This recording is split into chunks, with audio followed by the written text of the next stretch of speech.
Les IHM sont un élément central, nous l'avons vu, de l'informatique et des systèmes numériques. Elles permettent d'interagir efficacement avec des machines et des logiciels, rendant ainsi leur utilisation plus intuitive et accessible. Comprendre le fondement des IHM est donc important afin de concevoir des systèmes interactifs qui répondent aux attentes des utilisateurs en termes d'ergonomie, de fluidité et de performance.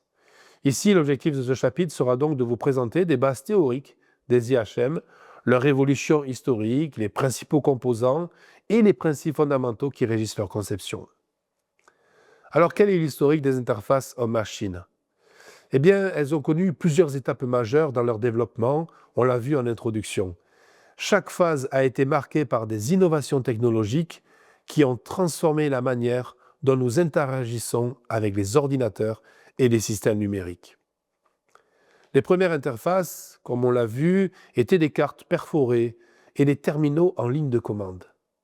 L'utilisateur devait entrer manuellement des lignes de code pour exécuter des tâches.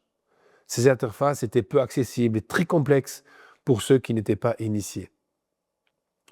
Dans les années 80, les interfaces graphiques utilisateurs sont apparues avec des icônes, des fenêtres et des menus déroulants. Les pionniers comme Macintosh, Apple Mac en 1984, Microsoft Windows en 1985 ont commencé à démocratiser cette façon et ces interfaces. L'utilisation de la souris et des interactions visuelles a grandement amélioré l'ergonomie. Puis, il y a eu l'ère des interfaces tactiles et mobiles, avec l'avènement des smartphones et des tablettes.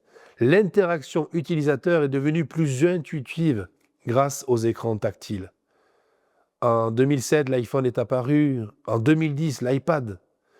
L'apparition des gestes multitouches, pincer pour zoomer, glisser pour faire défiler. Ensuite sont arrivées les interfaces intelligentes et immersives. Aujourd'hui, nous utilisons des interfaces vocales comme Siri, Alexa, Google Assistant. L'essor des interfaces immersives, comme la réalité augmentée et la réalité virtuelle, vont offrir des expériences très interactives et très engageantes. Et puis, tous les jours, de nouvelles technologies émergent avec des interfaces neuronales et la reconnaissance des émotions. Quels sont les composants clés d'une IHM ? Eh bien, elle va reposer sur plusieurs éléments qui vont permettre une interaction fluide et efficace avec un système informatique. Nous en avons un petit peu parlé dans l'introduction. Alors, il y a les dispositifs d'entrée comme les claviers, les souris, les écrans tactiles, les commandes vocales et même les capteurs de mouvement qui sont beaucoup utilisés dans le domaine de jeux vidéo.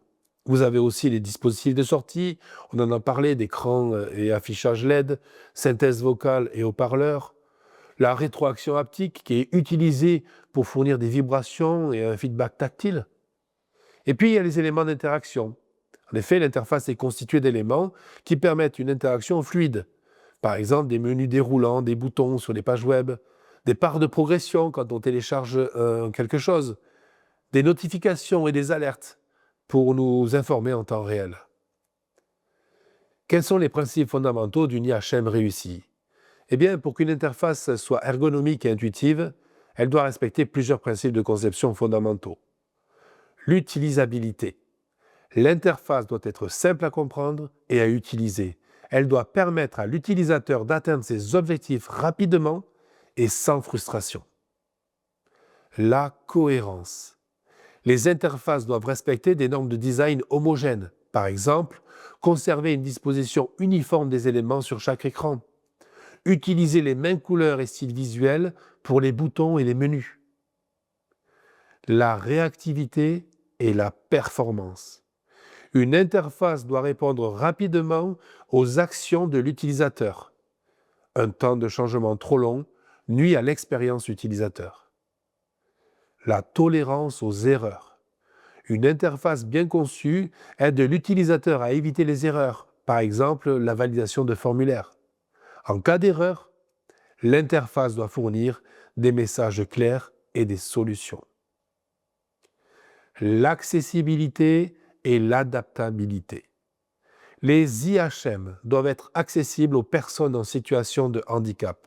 Par exemple, conformité avec les lecteurs d'écran pour les malvoyants. Elles doivent être adaptées aux différentes tailles d'écran et aussi aux supports. On pense au responsive design. Quels sont les enjeux et les défis des IHM modernes? Les interfaces évoluent rapidement et doivent relever plusieurs défis pour s'adapter aux besoins des utilisateurs. Il y a déjà l'intégration de l'intelligence artificielle, qui va être d'adapter les interfaces pour des interactions plus prédictives et intelligentes, améliorer les chatbots et les assistants virtuels. La protection des données personnelles.